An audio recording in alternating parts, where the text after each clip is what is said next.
നമ്മുടെ ആൾ ഇറങ്ങിയിട്ടുണ്ട് ഇന്ന് രാവിലെ തന്നെ. രാവിലെ അല്ല, 11 മണിയായി. ആളെ ലീഷു കൊണ്ടാണ് ഞാൻ ഇറങ്ങിയത്. പൊതുവേ അവന് ലീഷൊന്നും ഇടാറില്ല, ഫ്രീ ആയിട്ട് വിടാറാണ്. പക്ഷേ അവൻ്റെ ന്യൂട്രിയും കഴിഞ്ഞിട്ടുണ്ട്, അപ്പോൾ സർജറി. അപ്പോൾ കുറച്ച് കെയർ വേണമെന്ന് ഡോക്ടർ പറഞ്ഞു. അപ്പോൾ അങ്ങനെയാണ് നമ്മൾ ഇതുകൊണ്ട് പോകുന്നത്. ന്യൂട്രിയും കഴിഞ്ഞെങ്കിൽ ഇപ്പോൾ എൻ്റെ ഒരു ഇതൊന്നുമില്ല. കാരണം ന്യൂട്രിങ് നമ്മൾ ചെയ്യുന്നത് എന്തിനാണെന്ന് വെച്ചാൽ ഇവന് ഇപ്പോൾ ക്യാറ്റുകളെ വളർത്തുന്ന പല ആൾക്കാർ ഞാൻ ഇത് അറിഞ്ഞിട്ടുണ്ടായിരുന്നില്ല മുന്നേ. കാരണം ഇവരൊരു ഏജ് എത്തുമ്പോൾ ഒരു 1.5 year ഒക്കെ ആകുമ്പോൾ ഇവർക്കൊരു ഇതുണ്ടല്ലോ, ഇങ്ങനെ ചേരുന്ന സമയമൊക്കെ എത്തുമ്പോൾ ഇവർ ഈ അനാവശ്യമായിട്ട് കരയും.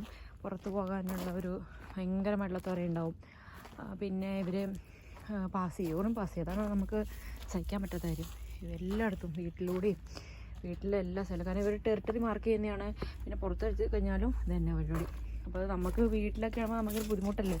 ഇതന്നെ നമ്മൾ ഫ്രീ ആയിട്ട് വീട്ടിൽ വിടുന്നതുകൊണ്ട് തന്നെ കബോർഡിൽ എല്ലാ സ്ഥലത്തും അവൻ്റെ യൂറിൻ പാസ് ചെയ്യാത്തൊരു സ്ഥലം പോലും നമ്മളെ പാസ് ചെയ്യുന്ന പറഞ്ഞാൽ സ്പ്രേ ചെയ്യുക, ഇരുന്ന് മൂത്രമൊഴിക്കല്ല. ക്യാറ്റിനെ വളർത്തുന്ന എല്ലാവർക്കും അറിയുന്നുണ്ടാവും. ഇങ്ങനൊരു പ്രശ്നം ഈ ക്യാറ്റുകളെ വളർത്തുമ്പോൾ ഉണ്ടാവുന്നുണ്ട്. അപ്പോൾ അത് ഞാൻ അന്വേഷിച്ച് നോക്കിയപ്പോൾ ഡോക്ടേഴ്സ് പറഞ്ഞത് ന്യൂട്രിയും കഴിഞ്ഞാൽ ഇത് ഉണ്ടാവില്ല എന്നാണ് പറഞ്ഞത്. അപ്പോൾ അങ്ങനെ നമ്മൾ ന്യൂട്രിയും കഴിഞ്ഞു. മസ്കറ്റിൽ വെച്ചിട്ടായിരുന്നു അവൻ്റെ സർജറി. അപ്പോൾ 4 ദിവസം അതെന്ന്. അപ്പോൾ എന്താ പറയുക, പക്ഷേ അവനിപ്പോഴും നിർത്തിയിട്ടില്ല. ഇപ്പോഴും യൂറിൻ പാസ് ചെയ്യുന്നുണ്ട്, അനാവശ്യമായിട്ട് കരയുന്നുണ്ട്, ഒക്കെ ഉണ്ട്. അപ്പോൾ ഡോക്ടർ പറഞ്ഞതെന്ന് വെച്ചാൽ സ്ലോലി അത് മാറുള്ളൂ, ഒരു 1-2 മാസം എടുക്കുമെന്നാണ് പറഞ്ഞത് കേട്ടോ.